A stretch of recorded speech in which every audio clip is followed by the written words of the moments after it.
Hey everybody, this is Bonnie with Bonnie Bay Crochet, and I have something a little different to share with you today. This is the Alldeer Button Maker machine. This company reached out to me to see if I would give an honest evaluation of it, and I agreed to, as long as I could be honest with you and tell you my full thoughts on this. And so we're going to dig into this and show you how it works. And when I do that, I'm going to take you into my light box and show this to you up close. But just know that when I am making these, that I am bringing the handle down just like this, with some pressure, but it's very, very easy. Let me show you an example right here. And these are so much fun. I have actually purchased these in the past to help promote my small business. And I thought maybe some of you crafters out there would enjoy, making these kind of buttons, just to kind of say fun things like, got crochet, need more yarn, send more yarn, just any kind of fun things, or even just to promote your small crochet business, perhaps. Well, anyway, I'm going to go ahead and show that to you, and I'm going to give you the lowdown, the good, the bad, and everything in between. Come along and let's look at this. Okay, so before we get started with the actual machine portion of this, we have to come up with a design or something that we want to put on our buttons. Let me show you just one small example here. I am working towards a fiber festival, and I love to hand out buttons that remind people of my business, and what better way than to include a QR code, right? Okay, this is just one idea. Now, of course, you can put anything on these buttons, and I'm going to be making some that look like this, that tell everybody that crochet is cool, with my little logo down there. Thank you, my son Joseph, who designed this many years ago. And I'm also going to try some of these designs, okay? Now, when you're working this in your computer, what I would encourage you to do, if you decide to design with a computer, is when you work the circle, make sure that you are going to be sizing it to the size that we're going to be, well, if, for example, using it here. I know you can buy larger dies to go in here, but this one, as is approximately 3 centimeters. So that's not very big, but what you want to do is create a circle in your computer program, maybe in your graphics or whatever, and make sure that it's about 3 centimeters wide so that you know what will fit inside that circle. And then I would actually make the circle just a bit bigger. Once you realize everything is going to fit, if you make, let's say, the color part a little larger, then that way it will cover the sides. And let me show you what I'm talking about. I did not do that with this one, and so you have kind of a white trim, which is fine, but I want the blue to go all the way around, so I'm redesigned these in a different way. Okay, so this is what I'm going to work from, and let me show you how I'm going to cut them out. One thing that was interesting about this whole process is, as I was reading through the manual, which is here, it's clearly not written by an educator. I will just say that up front. It looks to me this is a product coming from China, and the directions are in clear English, but my personal taste is I would like them to be a little bit more. I did have to go to a video online and watch it a few times before I understood what went where and how things worked. But once I did that, it's smooth sailing, as they say. Okay, and here is the cutter. Of course, you wouldn't know what this is unless you are fluent in Chinese, and currently I am not even close. Okay, so now I will say one thing about this cutter is be extremely careful, extremely careful. Why? Because there is a tiny little razor blade right there that is going to be our paper cutter. This is a really interesting and cool tool, but do be sure that you save the packaging for this. All right, so I'm going to take this out. I brought out a quilting board to do this cutting on. It's a self-healing board, so you don't have to worry about it cutting the surface, of something important in your home. Do be sure that you use that. You can also use just a cutting board from your kitchen if you'd like. Now what you're going to want to do is take the inside of this, and this should cover the portion that you want to be showing on the button right there. I'm going to hold it down tightly with my thumb so it doesn't move. You do not have to hold this down tightly at all, but just move it in a circle. Okay. And ta-da! Now let's try a different design. I'm just covering up the part that I want to be covered. Hold it firmly. Just, no, I didn't hold it firmly. Let's try that one again. Try it this way since I'm right-handed. If you're not sure you didn't get it all the way around, you can go around twice. All right. I just love the way these make, pretty perfect circles. All right, so let's try another one. Let's try the ones with the coffee. These were a lot of fun. This is a design called the Crochet Cappuccino, and I want to include mostly the all of that steam rising up. Let's see if I can get that evenly. Right about there.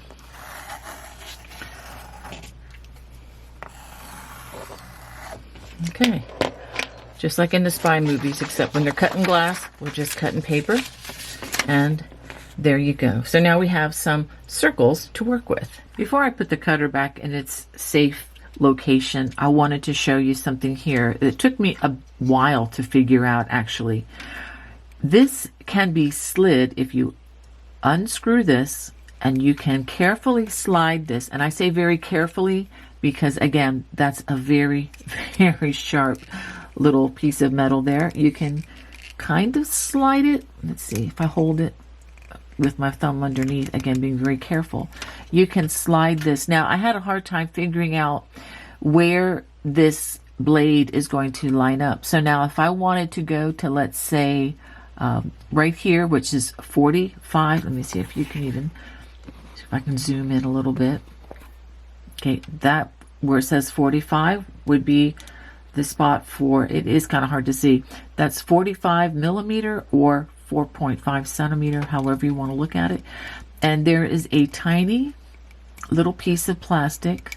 If you can see, I'll get a needle to point it out. Right here, this little piece of plastic here lines up for the number should you want to make larger circles. So you can make, really large circles with this particular device, so you're not limited to just the 3 centimeter one. So I'm going to go ahead and push this back since it's loose. Of course you would tighten it back up again. I'm going to push it all the way to the end, which is where it needs to be for the 3 centimeter ones. I'll go ahead and screw that tightly and put it back in the box. Now I just wanted to show you that this does have a nice long handle to give you a lot of leverage. And when putting this together, this comes, let's go ahead and pull this out. This comes in different pieces, and this has an R, I guess for right, and there's also an R written right down here. So if you line those two up, this is a strong magnet. It'll pull it right into place. Watch. Just like that. And the other side also, let me show you, has a left and a left. And again, it just lines up just like that, and just let it fall into place. And the same, let's go ahead and the same with this piece here as well. It goes right into that space. So included in this kit are little pieces of just plain paper and the shiny part, which is going to go on top. So now to make our button, we're going to start off in the left side where the L is, and we're going to take the button and we're going to place it down. There's a little lip. The lip goes down. Okay. Then we're going to put a piece of paper over that. That's going to help cover the edges. And then I'm going to put this piece of plastic, I'm going to center it over this piece of plastic. On these sheets of paper, make sure you don't put more than one in there because that could be too much for the machine to handle. All right, so I'm going to center this with my hands because we have a lot of static electricity with this cold weather we're having. All right, so we're going to put that down. I'm going to go ahead and turn until it's completely lined up. And then I'm going to take the handle and go down as hard as I can, a lot of pressure. Now for the back side, we're going to place this in. Let me show you. This is where the pin opens. It's the straight side. That's the crooked side. Let the crooked side be up and just lay it in there.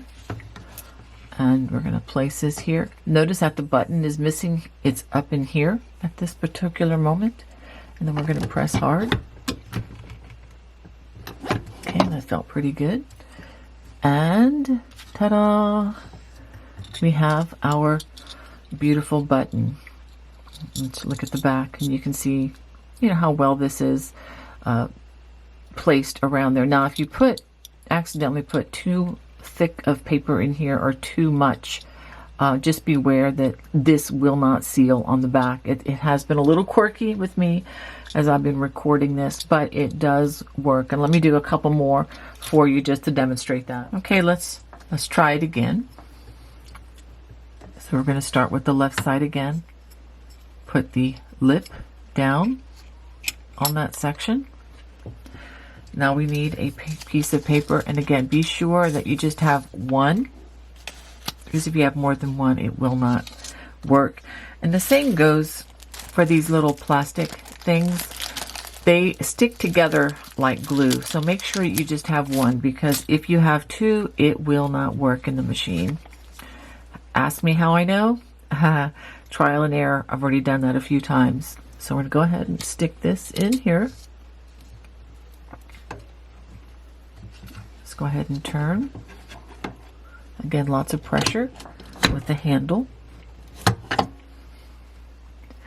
And before we swing that back around, we're going to put a pin, which is the backing, right in there. Turn that around. And again, apply lots of pressure. And cross our fingers. There we go. Let's go ahead and pop that out. So we have a beautiful button, if I can hold on to it, beautiful button that has Bonnie Bay crochet and a picture of the crochet cappuccino throw. All right, so it can be kind of fun for business. Let me go ahead and do one more.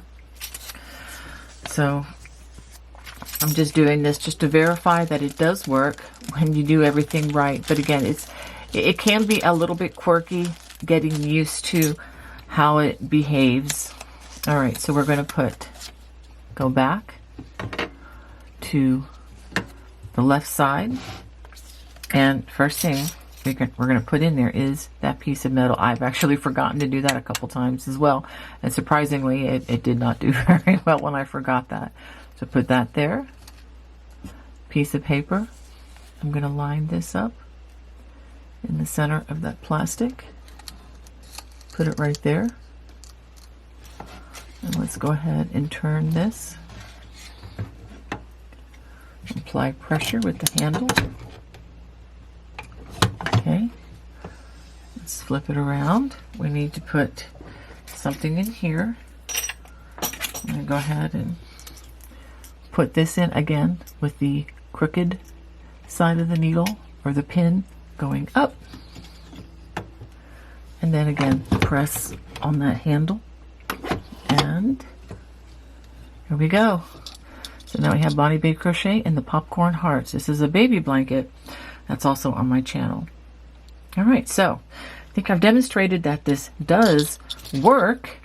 It does take time. There is a little bit of a learning curve though for getting it right, and I'm hoping that this video that I'm making now will help you to do this. Now, one thing I noticed about the backings is some of these may need to be deburred. You can just do that with a piece, a pair of scissors quite easily. Now, full disclosure, I had a hard time getting this to work at the beginning, and I ended up with pieces like this and this. I couldn't get them to complete the way they were supposed to, and I didn't really understand what was going on. Now I do.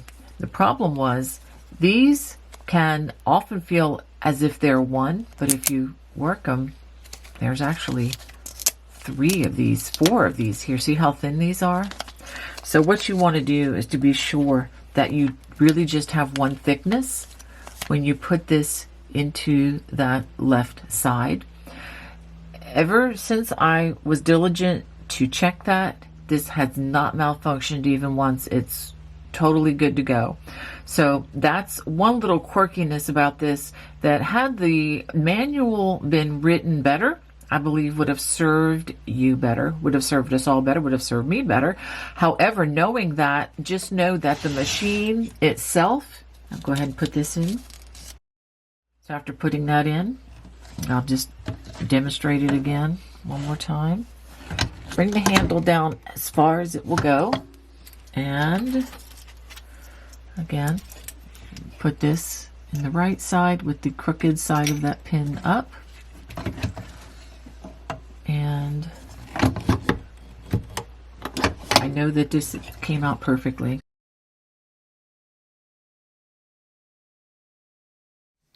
Well, I hope you enjoyed learning about this Alldeer Button Maker machine with me today. I have enjoyed this, and I have a little confession to make. This is addicting. I started out making a few buttons, and I ended up making a bunch more. Of course, once I worked out the kinks and understood how this works, as I explained in the video, and what I was doing wrong. So the bottom line is, do I think this is worth the money that it is selling for on Amazon? Personally, I would say yes. Of course, everybody needs to decide that for themselves. I have made over 100 of these buttons to this point. I actually ordered supplies just recently from Amazon, and I'm going to have the links for both the machine and supplies in the video description, should that be something you are interested in.